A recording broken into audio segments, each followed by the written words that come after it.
A world where we're not divided.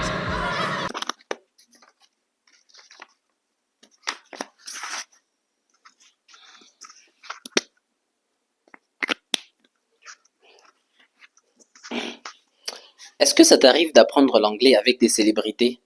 Est-ce que ça t'arrive d'apprendre l'anglais avec des chansons ou avec des stars? Eh bien, aujourd'hui, c'est le cas parce qu'on apprend l'anglais avec l'une des plus grandes stars de cette génération, Beyoncé. Regarde ça. A world where we're not divided. On a suivi cette séquence où Beyoncé, je pense qu'elle n'est pas présentée, tout le monde la connaît.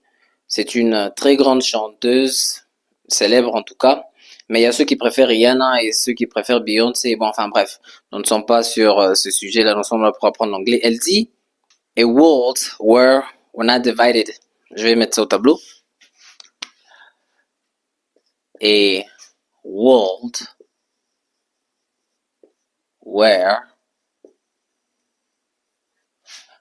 we are not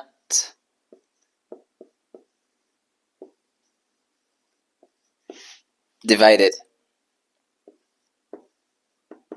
Divided. Voilà. Bon, j'espère que j'ai une écriture quand même qui passe. L'essentiel est que vous puissiez comprendre ce que nous sommes en train de faire. Alors, Beyoncé dit A world where we're not divided. Nous allons essayer de décortiquer cette phrase et pourquoi pas aussi de formuler nos propres phrases en donnant des exemples. Donc, prends un papier et un bic. Nous allons apprendre ici sur Be1. Let's get it. Bien. La phrase commence avec a world. A world. A. Qu'est-ce que c'est? A, c'est un article indéfini. Donc, par exemple, an apple. An apple, en français, qui s'est traduit par une pomme. Nous pouvons aussi dire a car. A car. Une voiture, ok? A car, une voiture. Pourquoi est-ce que j'ai dit an apple? Parce que apple, ce mot commence avec une voyelle. Et comme cet article, c'est aussi une voyelle, pour très bien prononcer, on place N. C'est comme ça. An apple. Mais par ici, on dit a car. A car, pourquoi? Parce que C là-bas, c'est une consonne.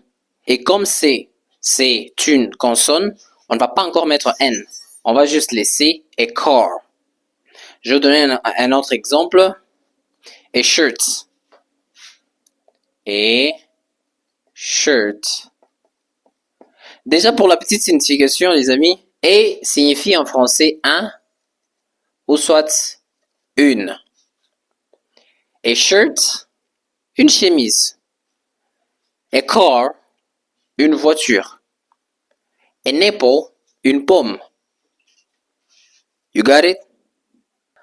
Alors, on continue. Ici, nous avons world. Worlds. Même à la maison, sur ton téléphone, je sais pas, tu es sur ton ordinateur, tu peux dire avec moi worlds.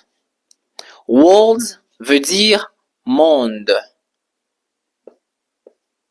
Monde.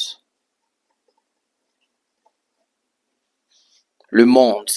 Attention à ne pas confondre avec words, qui s'écrit de cette manière. Alors, il y a beaucoup d'entre vous, vous prononcez ce mot en disant woods. Ce n'est pas woods, c'est weeds. Ok? Weeds. Weeds, c'est ça. Je pense que ça vous rappelle quelque chose où on parle du Microsoft Word, par exemple. Word, ça veut dire mot. Mot en anglais. Un mot. A word. Dis un mot. Say a word. Mais world, c'est monde. Nous avons where. Where. Un complément circonstanciel de lieu. Je pense que nous avons tous étudié les compléments circonstanciels des lieux à l'école. Et celui-ci s'est traduit par où. Où. Où? Where? Je peux vous donner quelques exemples avec where. Par exemple, je peux dire where is my bag? Where is my bag? Où est mon sac? Un autre exemple, je peux dire where is my phone? Où est mon téléphone? Where are my shoes? Où sont mes chaussures? Shoes, on écrit de cette manière. Shoes, qui signifie souliers ou chaussures. Ok?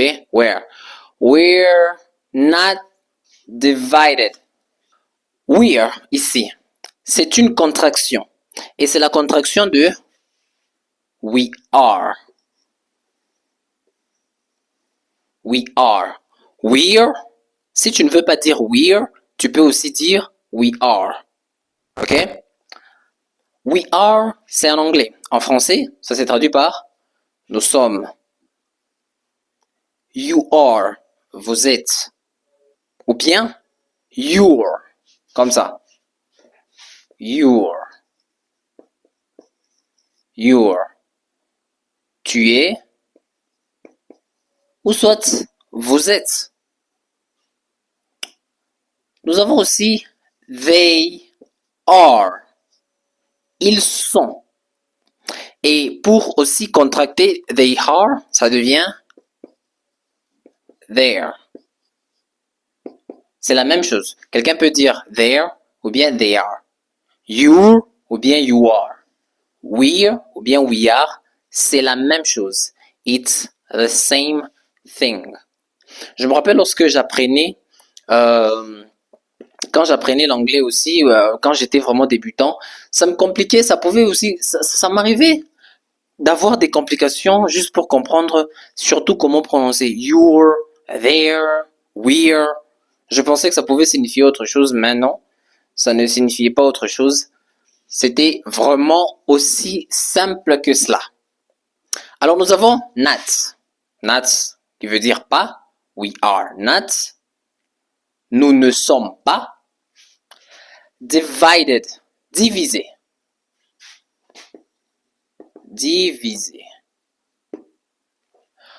Donc lorsque Beyoncé dit a world where we're not divided. A world where we're not divided. Ça veut tout simplement dire en français un monde où nous ne sommes pas divisés. A world where we're not divided. Un monde où nous ne sommes pas divisés. Tout comme si elle voulait, elle pouvait même dire a world where we are not divided. C'est la même chose. J'espère que vous avez compris la manière dont nous avons analysé cette phrase. Alors, je vais vous demander dans les commentaires de formuler aussi votre propre phrase avec where. Formulez la phrase avec where. Si vous avez des questions, vous pouvez poser dans les commentaires et nous allons répondre. Et puis, j'ai une très très bonne nouvelle pour vous. Vous parlez anglais avec blocage. Vous avez des difficultés à parler. Vous ne pouvez pas tenir une conversation de 5 minutes. Vous ne pouvez même pas répondre lorsqu'on vous pose des questions en anglais. La solution pour vous est que nous avons ce livre, L'art de bien parler anglais sans blocage. C'est un livre qui vous permet d'apprendre l'anglais par vous-même de manière autonome. Cliquez sur le lien et procurez-vous le livre sans problème. Alors j'attends vos phrases dans les commentaires. Bideon.